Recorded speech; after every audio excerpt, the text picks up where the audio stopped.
thanks for watching Numbskull News, and today I'm going to start a whole new series called Overrated. Now, there's a ton, and I mean a ton, of legendary artists out there, and a few of them I'm just not into, I don't like very much, and I think that are kind of overrated. Of all acts and of all bands, we're going to start with the Beatles, which I do believe are overrated. Now, you may feel that that's entirely ridiculous, and maybe it is, but ultimately it's my taste, my choice. I really had to dive into their catalog and really get into their albums. Like, I always thought they were overrated, but I wanted to make sure. Maybe there's something I'm missing. So I went back and dove into all their albums, all their music, and kind of determined that, yeah, I'm right. I think they are overrated. Now, does that mean they shouldn't be in the Rock and Roll Hall of Fame? Absolutely not. They're an insanely important band, very influential. So none of that is overrated. After really filtering through their catalog, let's start at the beginning, okay? The Beatles, I mean, they exploded on the scene. It was a nuclear explosion here in America when they landed. That cannot be understated at all. Now, the impact, I think, was exacerbated because there was a huge void in rock music at the time. Let me give you some background on that, okay? The biggest artist was Elvis back in the 50s, and he decided to join the army during the Korean War, and when he got out, he went to Hollywood, started making movies. Of course, there were soundtracks, and he did a lot of music for the soundtrack, but, you know, he kind of stopped doing rock music. Then, of course, I would say the number two artist was Jerry Lee Lewis, and he unfortunately destroyed his career because he married his 13-year-old cousin. Let me repeat that. He married his 13-year-old cousin. So, he no longer gets to have a career. Even in the 50s, that crap doesn't fly. And then there was a huge tragedy the day the music died, where Buddy Holly and Richie Valens died, 1959, 4 years before the Beatles hit with their first major album. That particular tragedy, that's what really caused this huge void in rock music. Buddy Holly was only 23 years old. So when the Beatles landed, he would have been 27. You don't think that... And he was a genius songwriter. And to think that he would not have progressed his music in such a way and become even bigger and a huger star. Or how about Richie Valens? He died at 17, folks. His first album had like 3, 4, 5 major hits on it. That's incredible.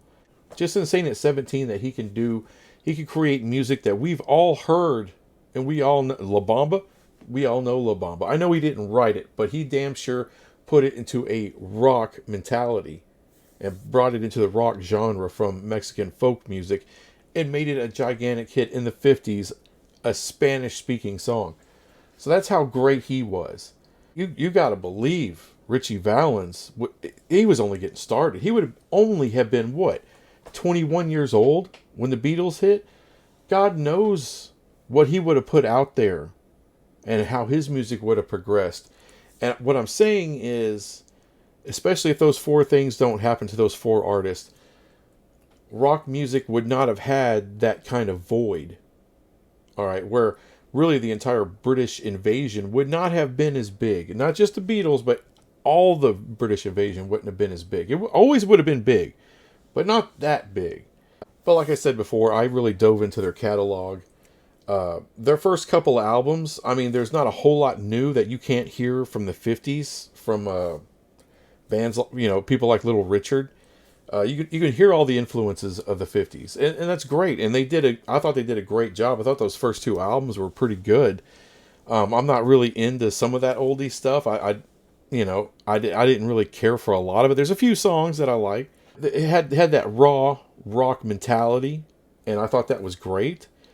However, when you get to some of their, when you get to like Hard Day's Night or Help, those albums are soundtracks, and they sound like soundtracks. They sound like something that Hollywood produced for a G-rated movie, and they're pretty boring, to tell you the truth. And I don't like the song Help. A Hard Day's Night, I don't really like that song either. It's just a stylistic choice. I can understand why helped make them huge in the day. In the early '60s, kids back then would have been just enthralled with it. But kids were enthralled with New Kids on the Block in the early '90s. Kids were enthralled with the Backstreet Boys in the early 2000s and NSYNC. And I'm sorry, but that was the Beatles were a boy band. Now I give them credit; they actually played and wrote music, unlike a lot of those other bands. They were musicians, so I give them way more credit than those other boy bands. But even though they were talented, I just really wasn't into that type of music. Even though I understand it was huge for the time, great. I just don't think a lot of those songs really age well. They sound like oldies. I mean, that's just the way it is. Please, please help me. And with the Beatles, they just had a lot more heart, and there was a lot more rawness to them. They were rock albums, and those other ones really, they were like contemporary crap. By the time you get to like Beatles for Sale, that's actually a pretty damn good album. I mean, I can sit out on my back porch and listen to it and just kind of chill and relax. And I'm not disappointed by that album. As far as early Beatles, that's probably the best in my, it's not, I would still rather listen to Blue October or something like that. But for it being, as old as it is, it's not a bad album. And it showed a hell of a lot of progression from where they started to that point. Rubber Soul just plain sucks. I mean, it sucks ass. There's nothing on it that's good. And there's some iconic songs on there. But it has that 60s sound. And maybe the Beatles came up with that. But I hate it. I can't stand. Oh my God. It was in all the movies and TV shows back in the day. From that era. And it's bad. It's just freaking bad. And Revolver was a big step up from there.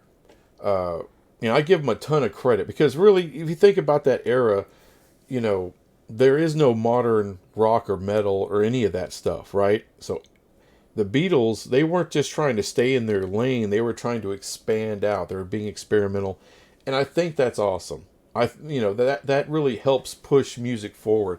So no, that is not overhyped at all. What the Beatles did, I'm just saying that what they produced out of all that experimentation, most of it sucks. I'm sorry. It's just not good. And there's some of it that hits. And when they hit, and when something really hits me from the Beatles, it hits. They knock a home run. But that album was just not good. I really went into the White Album because I always heard for years, oh my God, the White Album, the White Album, the White Album. And let me start with the positive with the White Album. While My Guitar Gently Weeps, that is my absolute favorite Beatles song, and it's probably my absolute favorite song from the 60s, or if not, in my top 5. All right, I'm not thinking of everything, all the songs from that generation right now, but it is definitely one of my top 5 songs from that generation. And Helter Skelter, that is a great song. I mean, that is so far ahead of its time. So I can understand some of the hype that the Beatles have gotten over the years. And it's just, it's insane levels. And I can understand with a track like that. And I believe the White Album was 66, I believe, somewhere in there. So that, like I said, that song was really ahead of its time. Almost like proto-punk, proto-rock, hard rock metal. And so I definitely have appreciation for that. But, the White Album, at least the version that I saw, on the streaming service it was like 30 tracks and a lot of filler. I mean, a lot of boring ass music. And, there was a couple of blues, like British blues tracks in there. And maybe they were some of the earlier purveyors trying to get that going, or getting that British blues scene going. I'm not sure, of the history of that. But if I want to hear British blues, I'd much rather hear Cream. They did it so much better and were way more talented.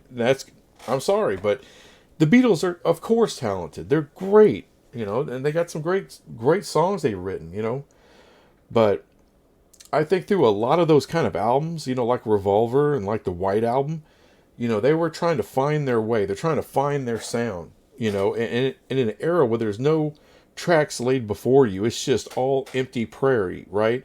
That there's nothing to really look at and say, okay, let's try this. They were heavily influenced by the 50s. They were heavily influenced by Bob Dylan, the American blues scene. They were influenced by all that kind of stuff. Oh, let's don't leave that out. Those heavily influences. Then they try to put their own twist on it, and then go propel forward from there. I give them all the credit in the world for that, and for trying new things and trying to expand their horizons. I thought that was awesome. But that's the thing about experimentation. It's not always going to result in something good. Sometimes it's just something boring or just odd or something that's just not pleasant to listen to. A lot of the White Album, I mean, outside of those two, just stellar tracks, I can leave the rest of the White Album. I just don't care about it at all. It's not for me. Now, maybe if I had grown up in the 60s and this was some of the music of my youth and what I was growing up with, I would feel totally different about it. But I just, I've heard so much better music since then that this doesn't compare to. And it was just, to me, really disappointing, to hear that album and to listen to track after track after track after track and be bored to death over and over until finally, I got to While My Guitar Gently Weeps, and I was like, whoa, now there's a song that grabs me and holds me through the whole way. Helter Skelter, I was like, wow, that's an amazing song from that generation. An amazing song, period. For any generation, it's an amazing song. And, I had to weed through just crap song after crap song, boring song after boring song, just to get to those. Now, time for a little positivity, okay? Abbey Road, by far their best album. Outstanding album. Look, and by the way, Let It Be is a pretty good damn album, too. Great follow-up to Abbey Road. But I'll tell you, what I judge albums on is not the hits or how many hits they have on an album or how, well known a couple of songs are on an album. It's that those in-between tracks. Do they grab you? Do you like them? Can you listen to them? Can you just put an album on and just leave it on? Or you find yourself keep skipping to that, you get to that next song you like. And for me, Abbey Road is pretty much the only Beatles album I could do that with. I could just leave it on and let it roll. I might skip a song or two, but for the most part, it's pretty damn good. And if you talk about making a last impression before you break up, Abbey Road and Let It Be, that's a hell of a last impression. But I think people try to fill the gaps of their entire catalog and say, well, those two albums and a sprinkling of some other great songs, and that's what makes them so much better than everybody else. And it just doesn't. So yeah, it's not all hate for the Beatles. I mean, I respect them, but I just don't put them, they're just, gods. They're not. Now, I know a lot of people watch this video are going to say, well, come on, man, this is the most influential band in the world that there has ever been. And I think that's such hyperbole. I mean, just look at a band like the MC5. I mean, my God. I mean, all punk rock goes right back to them. Little Richard, Elvis. There are so many Bob Dylan influenced the Beatles, and I mean country music. My God. I mean, there are so many highly influential people. Black Sabbath, Led Zeppelin, hell, Kiss, Motorhead. Don't give me they're the most influential band ever. They're not. They're one of many very influential bands. Metallica's huge influence on people. So I'll give them full credit for being, one of the major influences and one of the most important bands ever, of course. But that's just a historical perspective. That's me giving my respect to them. Do I think they're overrated? Yeah, because I think there's a hell of a lot of bands out there throughout the years, throughout the decades, that have been majorly influential. And I think that, that that crowd from the 60s, they're incredibly loud. Those old hippies. And if you look at the world of politics and everything else, they have been just the loudest, bitchinest, just bitching about everything. And to them, everything in their world was just so much better than everything that came after it. And that's just horseshit. It just is. And by the way, I'm guilty of that. I think the stuff of the 90s is better than everything. But, is it really? Or is it just that's what I grew up with and that's what I love? I'll always make the case for it. So look, if you grew up with the Beatles in the 60s and you're a boomer and that's your jam, that's your shit, defend it to the death, you should. But to me, as a kid from the 90s, a lot of it, until you get to their last couple albums, a lot of it's trash. And then you get to the last couple albums, and you're like, whoa, I think they found their way. It's just sad that they didn't continue to stay together for, give us the 70s.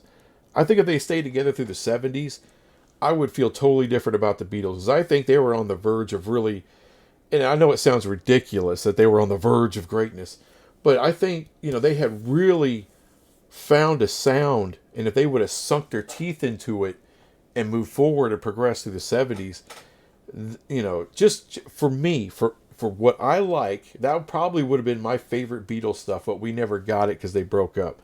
And then unfortunately, some whack job kills John Lennon, and then there goes any chance of the Beatles, happening again, or another album or something. Look, I got mad respect for the Beatles and what they accomplished, but I think there's just a hell of a lot of people that simp for them a little bit too freaking hard, and that's why I think overall that they're overrated. That they're totally worthy of praise, of historical importance, and they're worthy for people to talk about them and talk about them for decades on down the road, of course. But let's don't act like they are the gods of all music. They're not. They're absolutely not. And for me, there's a handful of songs that I like from them. I could probably pull at least a song off of each album, except for Rubber Soul, which just sucks balls. But the rest of them, I can pretty much pick a song or two off each album. But by the way, I can do that with Bush, which is an alternative rock band from the 90s, Bush. And every album, they had like one or two songs and then a bunch of filler, And I hate to compare Beatles and Bush, but it's that part for me is comparable. You may say I have horrible taste. Well, maybe I do, but it's my taste. It's my channel. It's my video. So I don't care. Anyway, that's all I got on that. I'll be back with some other crap later. Bye.